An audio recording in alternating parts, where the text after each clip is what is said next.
आजपर्यंत फक्त उद्योगधंदे गुजरातला चाललेले. आता प्राणी गुजरातला पळवून न्यायला लागला. काय काय अजून येणार? व्हिडिओ पूर्ण बघा मित्रांनो, तुम्हाला लक्षात येईल कशाबद्दल.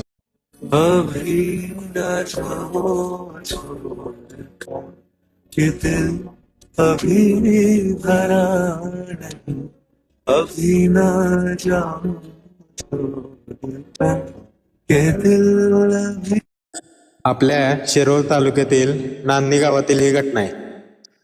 अवघ्या 40 वर्षाच्या हत्तीला वनतारा येथे स्थलांतरित करण्यात आलं. याचं नक्की कारण काय? 2020-21च्या दरम्यान वनतारा टीमकडून नांदणी गावकऱ्यांना कॉन्टॅक्ट करण्यात आला आणि असं सांगण्यात आलं की हत्ती म्हणजे आपली माधुरी ही आम्हाला वनतारा येथे स्थलांतरित करायची आहे. गावकऱ्यांनी वनतारा टीमला साफ नकार दिला. त्यानंतर परत वनतारा टीमकडून एक टीम पाठवण्यात आली की बाबा हत्तीची विचारपूस करायला, तिचं म्हणजे सांभाळ व्यवस्थित चालू आहे का, तिला डॉक्टर टीम वगैरे अवेलेबल आहे का, खाणं पिणं व्यवस्थित आहे का, हे चेक करायला एक टीम. त्या टीमने आपल्या माधुरीबद्दल सर्व अहवाल पॉझिटिव्ह दिले. म्हणजे ती एकदम तिची तब्येत व्यवस्थित आहे, ह्याचं सांभाळ व्यवस्थित करत आहे तिथली लोक, तिथले मठाची लोक, गावची लोक व्यवस्थित एकदम त्याचा सांभाळ.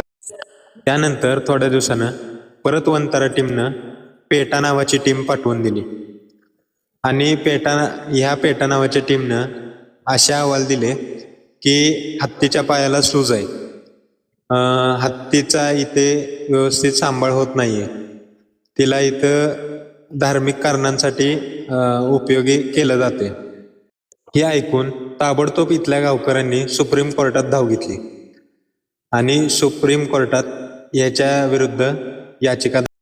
आणि तुम्हाला सांगतो, याचिकेचा निर्णय यायच्या आधीच वनतारा टीमची ॲम्ब्युलन्स म्हणजे गुजरातची नंबर प्लेट असणारी ॲम्ब्युलन्स इथे ठिया मांडून आधीच बसलेली, निकाल यायच्या आधीच. मग सुप्रीम कोर्टाचा निकाल आला की माधुरी महादेवीला इथं ठेवणं योग्य नाही आणि तिला जंगलात म्हणजे वनताराला स्थलांतरित केलं पाहिजे. गावकऱ्यांच्याही डोळ्यात अश्रू अनावर झाले आणि एक मोकं जनावर त्याच्याही डोळ्यातनं अश्रू अनावर झाले. मित्रांनो, ती गाडीत पाय ठेवत होती जायला, पण तिचे पाय आपोआप माग खेचत होते की बाबा मला जायचं नाहीये, तुम्ही मला नका जाऊ देऊ. पण काय करणार, या पैशासमोर शेवटी दुनिया झुकतेच. मित्रांनो, आपल्या मराठी माणसांनी खरंच एकत्र आलं पाहिजे.